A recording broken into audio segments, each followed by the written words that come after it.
Wasily Kandinsky fue un pintor ruso precursor de la abstracción en pintura y teórica del arte.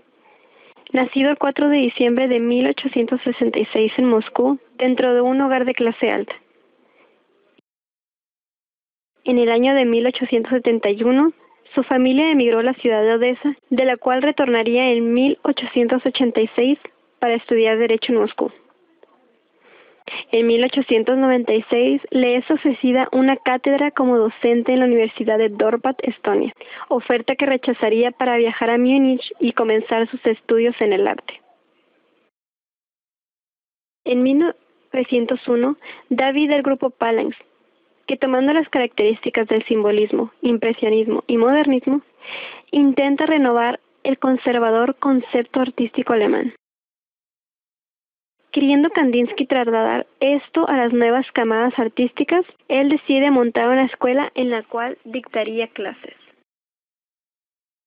De este primer periodo se destacan sus paisajes, los motivos fantásticos de la Edad Media germana y las leyendas tradicionales rusas. Se caracteriza esta por ser una etapa en la cual se permite experimentar con distintas técnicas, aplica el templado sobre papeles de tonos oscuros, dando forma a transparencias que parecen tener una iluminación posterior. Esto, sumado al juego de penumbras, torna difusos los contornos de objetos y plano, dotando a la obra de una gran abstracción. Entre 1902 y 1908, recorre gran parte de Europa y llega hasta conocer África. Concreta su primera exposición en la Secesión de Berlín y luego en París en los salones de otoño y de los independientes. De este periodo datan sus silografías, tallas en madera tradicionales de la Edad Media alemana.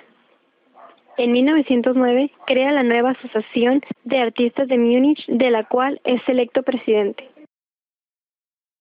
Este grupo expone por primera vez ese mismo año en la Galería Tannhäuser de Múnich. Mientras comienzan a formularse los principios básicos de la abstracción, Kandinsky se acerca a la teosofía y el ocultismo, muy de moda entre los intelectuales. También se interesó por la música y formuló teorías sobre sinestesia y lo consustancial entre música y pintura. De esta etapa es destacable la influencia fauvista en su obra, donde la temática de la misma queda atrás para verse envuelta en un vértigo de colores y formas que parecen envolver al espectador, eliminando la impresión de profundidad. Comienza su secuela de pinturas de jinetes, en las cuales elimina poco a poco nociones espaciales como la línea del horizonte. Este hecho, así como la progresiva eliminación de la representación, motivan su ruptura con el grupo, lo que lo vuelca por completo a la abstracción. Con la Primera Guerra Mundial, Kandinsky vuelve a Rusia, inmerso en la corriente revolucionaria iniciada por el Octubre Rojo.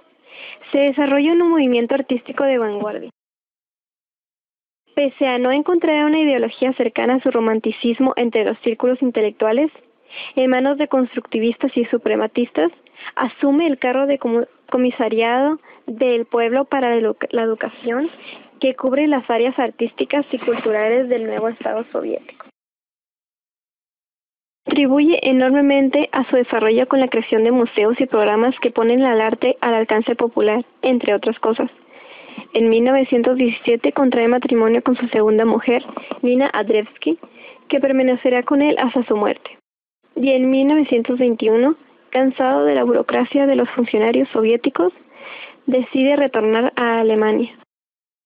Allí se suma a la escuela Bauhaus, donde imparte el taller de pintura decorativa y el curso inicial. En este periodo, su obra revela un Kandinsky más aquietado, incorporando la geometría a lo que era su principal característica, el color. También las formas abandonan su carácter único y distante, comenzando a interactuar entre sí. Probablemente, esto se haya nutrido en alguna manera de los nuevos estilos e ideas que se debatían cotidianamente.